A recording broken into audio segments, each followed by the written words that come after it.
Hello everybody and welcome to another perfectly unscientific gaming review. This time we are of course still in Star Trek Online, and it certainly has been a while since we've done one of these. I'd like to step up the frequency on them, but of course that is a topic for another day. As you probably guessed by the title of this video, we're going to be looking at some form of a hybrid energy science exotic damage boat, and this is a build that I've been wanting to create for a long time, and it's only recently that I've been able to refine it to a point that I'd like. And we're doing this on the Sirena Heavy Raider, as you've probably seen from Star Trek Picard. Granted, yes, this is a promo ship. There are other options out there that can accomplish the same thing, except for cheaper, which we'll have a little bit later in the description of the build, so don't worry about that. We are going to cover those alternates, but the whole point of this build is to dish out as much exotic and energy damage at the same time as possible, and I've been tinkering with this for probably 8 to 9 months, this kind of idea, and initially I started off around 20-25% exotic damage, and then this ship came out and it let me push it all the way up to 50% exotic damage, as you'll see in the parse later. And that's a big deal because for a long time it was really hard to combine these two types of damage, and now it can be done to a degree that we're dealing upwards of 250k DPS or more in Infected Space Elite, which with a better pilot you could probably crack it a bit further. As you'll see, I will make some errors in that. So let's have a look at this ship and talk a bit about the whole premise behind it. I mentioned 50% exotic damage combined with energy damage, and that's the idea. And we're able to do this because this ship has 2 commander level seats. The only other ship that has something like this is the Jem'Hadar light battlecruiser.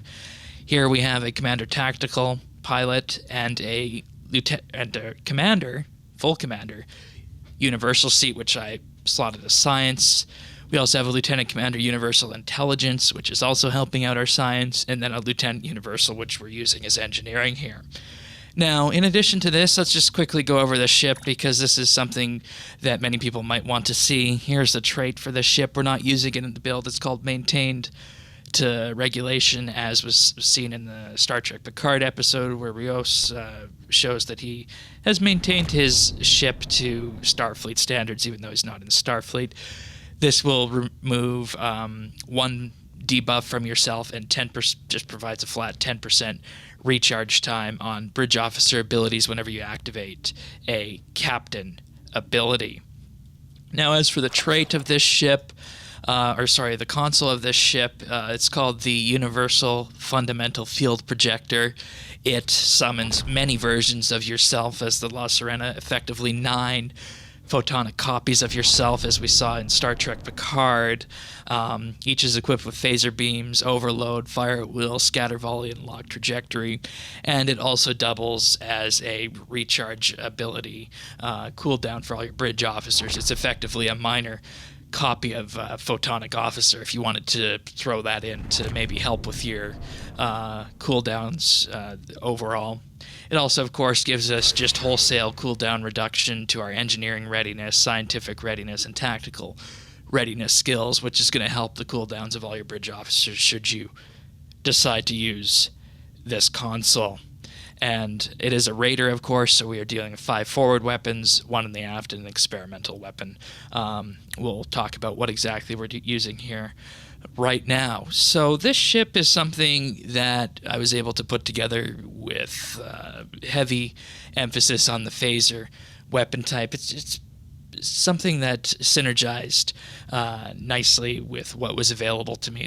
There's many good forward-facing phasers out there. Starting off, of course, we have the Terran Task Force dual heavy phaser cannons from our Terran reputation system, the prolonged engagement dual cannons from one of the weekend events, which I think you can now get in the Phoenix store, the phaser quad cannons from the Defiant, and a wide arc phaser dual heavy cannons that I picked up off the exchange. And then our torpedo is the gravimetric torpedo from the Dyson reputation, which is absolutely immaculate for this kind of build because when you fire it, not only does it do kinetic damage, it also leaves gravitational anomalies around that do damage as well, and we can get some nice swirly effects going on there.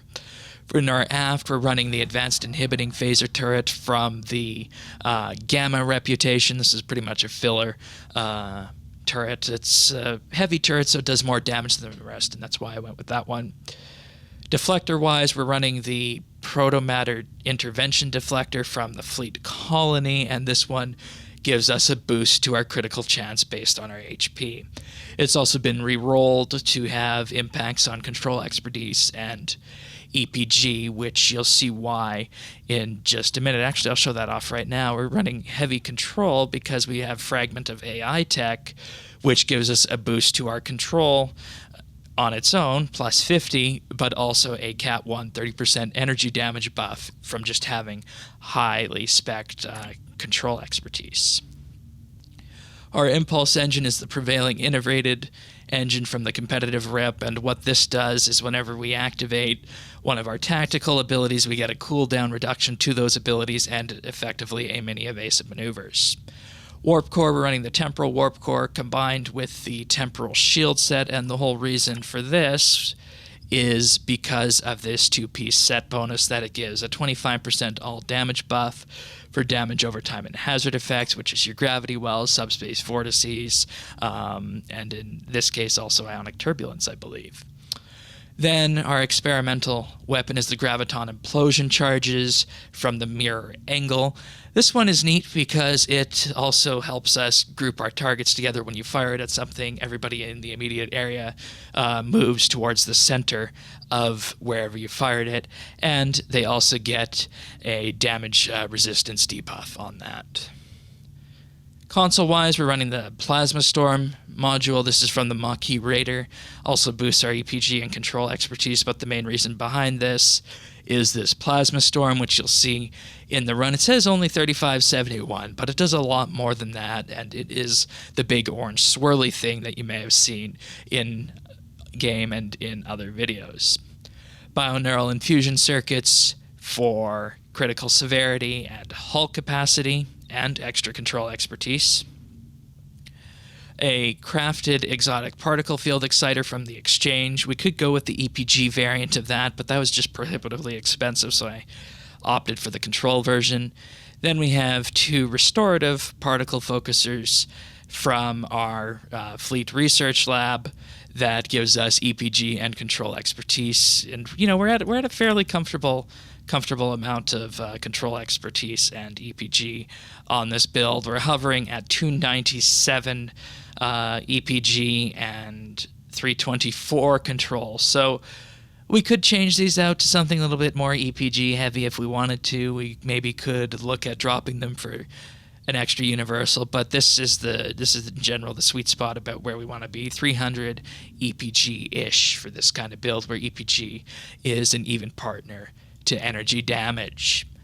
Then we have the DPRM, which is one of the most expensive and yet useful consoles at the same time in game. It's really a shame that we can't get it anywhere on the Fed side outside of a Infinity Lockbox ship, but what this does is it heals us up nicely by boosting our hull, regen, and damage resistance rating. Then when we're above 80% HP, we get a 40% Cat 2 all damage buff, which is immaculate. Then down here we got the Delphic Tear, which gives us a bonus exotic damage boost and a crit severity boost, in addition to having an exotic attack that we can use on our large stationary targets a couple of times in the run. Then we got the Lorca's Custom Fire Controls, which is a console from the Discovery rep that gives us crit chance, weapon power, and shield penetration, and on its own is worth slotting in one of these tactical slots. Then we have 3 vulnerability locators for Phaser, since this is actually an engineer character, as you'll probably see. So yes, engineers can do damage in this day and age. Buff layout-wise, we got Gravity Well 3, Subspace Vortex 3, Photonic Officer for cooldowns and Improved Photonic Officer, Hazard Emitters as our debuff, clear, and only heal, Very Cold in Space 3, which is our third anomaly, or so far, in addition to Gravity Well and Subspace Vortex, it also does a very nice amount of exotic damage on its own. Then our fourth anomaly here is Ionic Turbulence, which is why this ship is okay to use in addition to everything else, because normally you'd want a temporal ship for the extra anomalies they can put out for your Spore-Infused anomaly trait, but Ionic Turbulence is also an anomaly. And that's one of the traits that is a linchpin of this build, is Spore-Infused Anomaly, which comes off the Hernandez Science Vessel. Anytime you have anomalies out, so in this case, Gravity Well, Vortex, Very Cold in Space, and Ionic Turbulence, and you activate one of our remaining Science or Intel powers, you get a nice burst of electrical damage that hurts everyone around. Then in the Universal Lieutenant spot, we're running an Engineer with emergency power to weapons for the weapon power and bonus energy damage, and emergency power to engines to reset our evasive maneuvers, which you could change out to deuterium surplus and run something else there if you wanted to. Then in our tactical seat, TAC team, Beta 1, Torpedo Spread 3, and Scatter Volley 3. It's a shame that we couldn't fit Chemosite or something else on here like this, but the build is doing just fine as it is. So as you can see, there's some tinkering that you could do in the engineer slot and maybe the tactical slot if you wanted to on this, but still it's a very decent performer. Now, for those wondering what you can use in addition to one of these expensive promo ships, you can use the Kronos Temporal Raider, which is a C-Store ship.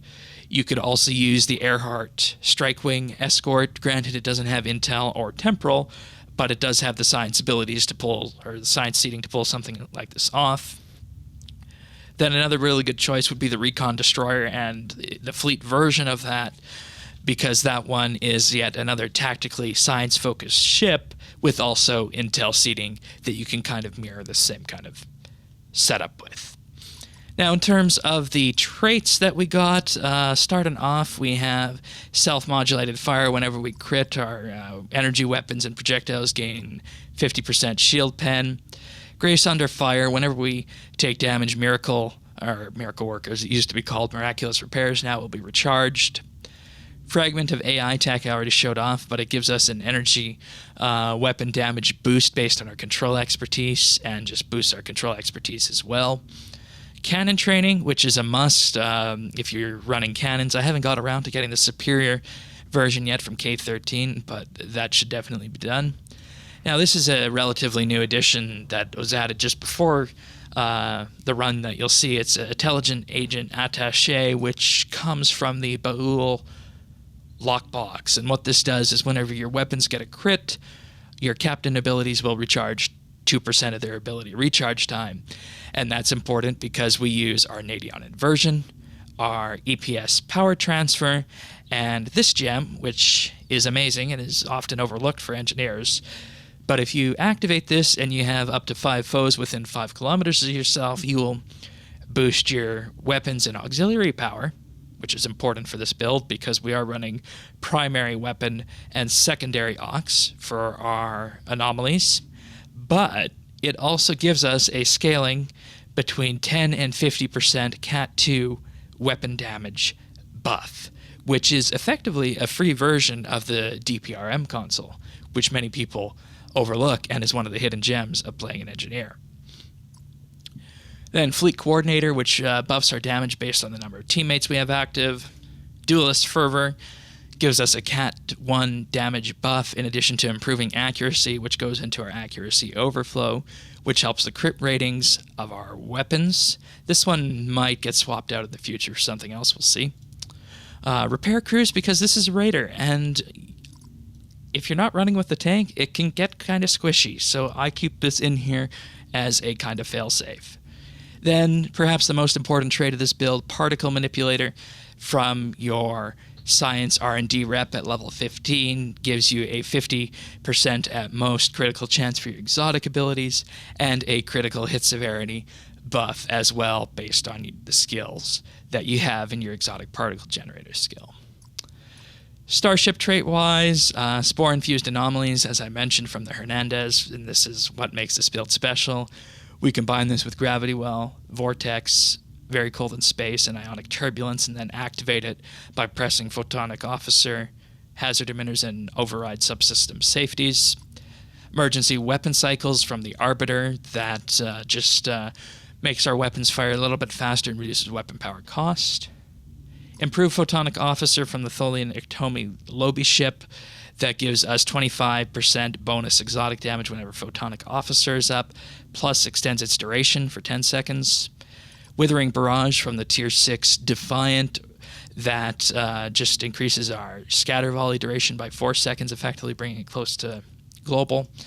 And then Improved Gravity Well from the Science Endorian, which increases the duration of Gravity Well by 20 seconds, but also reduces the recharge time of it by 20 seconds, so Gravity Well is effectively at global. Space reputation-wise, we got Romulan Critical Chance, Dyson Critical Severity, Magnified Firepower, just a Cat 2 buff from Gamma rep. Energy Refrequencer heals us whenever we're doing damage, and this is because I don't always run with a tank. You could look at changing this trait and this trait if you always run with a tank, but depending on how it's set up, you might want to play a little bit differently in that regard.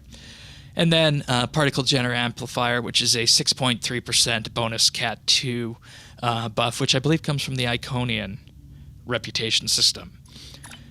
Skill tree-wise, fairly generic tactical focus tree. Funny story here, when I was setting this up, I initially made a mistake on this and I never corrected it. I meant to put an additional point here into tactical to get the full 27, but I didn't. But this is what this skill tree looks like. Fairly standard. The endeavors, not even halfway done on critical chance and the like, but it's a pretty good setup as it is. You see, I've chosen to boost exotic, energy, and critical chance. Specializations, we're running temporal because in addition to providing an EPG boost, it also just provides many nice buffs for whenever you're running something science focused, such as Anomaly Leash. Where is it? I don't know where that one is, but it effectively makes your anomalies move. You also have one in here that's Entropic Rider that does damage whenever you fire your weapons. So overall, if you're doing an EPG themed build, it's a good tree to choose in addition to the plus 50 EPG that it provides. And you also have Continuity, which is a get out of jail free card if you have your HP fall too low. And the secondary is, of course, Strategist. And the reason for this is primarily what we see here, diversionary tactics when we're not threatening, placates foes, and also gives us the 3% bonus all damage per affected foe for 10 seconds maximum, up to 5.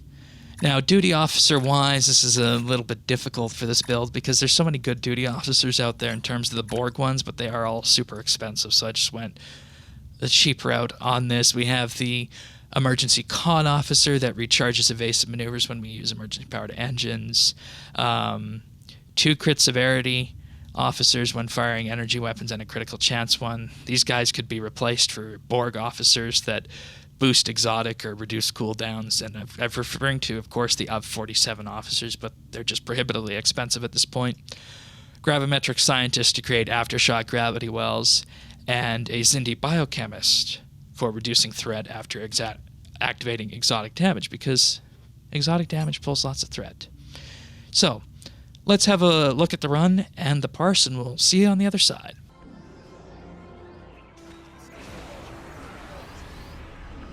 Scanning the nanite transformer. Done. Additional data coming.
All right, so hopefully you enjoyed that run. As I mentioned, there were some little piloting snafus here and there, and somebody else could probably do something better than that. But this is the run that you just saw, 267K, and a lot in pets. So let's just dive into this right here.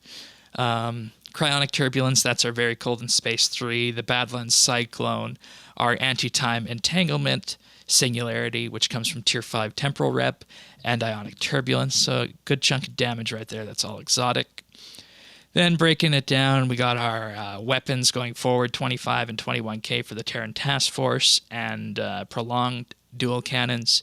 Gravity Well on its own did 20k DPS. Our Gravimetric Rifts did 19.3k DPS. So you can see why we like that torpedo. More energy damage right here for another about 35k DPS.